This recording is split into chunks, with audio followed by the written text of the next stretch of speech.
तो आज का टॉपिक है लश और मश। लस का मतलब होता है लघुत्तम समावर्तक और मस का मतलब होता है महत्तम समावर्तक। इसी को हम लोग एलसीएम या एचसीएफ भी बोलते हैं। तो चलते हैं, एक प्रश्न लेते हैं। हम एक प्रश्न लेते हैं 20, 24 और 36। इसका हमको एलसीएम निकालना है। तो कैसे करेंगे? सिंपल है। इस तरह से हम एक चिन्ह खींच देंगे इस तरह से, और फिर यहाँ इस तरह से चिन्ह खींचेंगे। अब देखेंगे कि इसमें कौन सी सबसे छोटी संख्या है जिससे इस तीनों में भाग लग सकता है। तो वो है 2। 2 से लगेगा 10 मरतबा, 24 में 2 से लग जाएगा 12 मरतबा, और 36 में 2 से लग जाएगा 18 मरतबा। फिर इस तरह से लाइन खींचेंगे और फिर यहाँ 2 से लगेगा, 2 से लगाएंगे, 2 पचे 10, 2 छक्का 12 और 2 नमा 18। फिर इस तरह से एक लाइन खींचेंगे।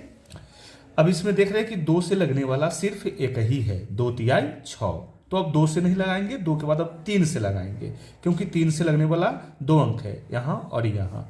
तो 3 से लगाएंगे।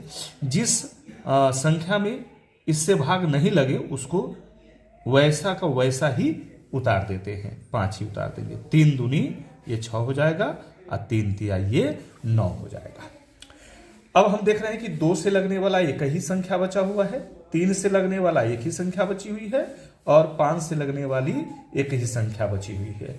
तो इस परिस्थिति में हम बाहर जो भी है बाहर और लास्ट में यहाँ नीचे जो बचता है, इन सभी को गुना कर देते हैं, वही हमारा लस होगा।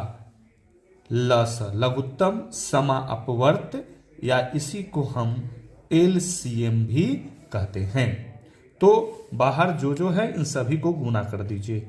2 गुना 2 गुना 3 गुना 5 गुना 2 गुना 3, सबको गुना करेंगे तो 2 दूना 4, 4 तिहाई 12, 12 पच्चे 60, 60 दूना 120 और 120 तिहाई 360। तो ये हमारा आंसर हो गया। तो इस तरह से हम एलसीएम निकाल सकते हैं। अब चलते हैं हम लोग एचसीएफ की तरफ। एचसीएफ की तरफ चलते हैं। एक प्रश्न लेते हैं 20 है और 68 है। इसका हमको निकालना है मस का मस, महत्तम समाअपवर्तक। तो इसका महत्तम समावर्तक कैसे निकालेंगे? तो जो छोटी संख्या है वो भाजक हो जाती है और बड़ी संख्या जो है वह भाज्य हो जाता है। अब 68 में 20 से भाग देंगे तो 20 तिहाई 60, 20 तिहाई 60 घटकर आएगा 8। जो शेषफल आता है उसको पुनः हम भाजक बना देते हैं, और जो पहला भाजक है वो हमारा यहाँ आ जाता है, भाज्य हो जाता है। फिर अब 20 में 8 से भाग देंगे तो 8 दूनी 16, 20 में से 16 घटाएंगे तो शेषफल हमारा 4 आएगा। जब तक शेषफल आता रहेगा तब तक हम उसको भाजक बनाते रहेंगे। फिर इसको गिर देंगे और इसके ठीक ऊपर वाले भाजक को भाज्य बना देंगे। 4 दूना 8, 8 में से 8 जाएगा 0।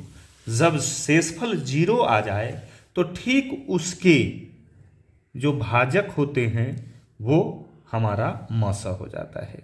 तो हमारा मस हो जाएगा 4।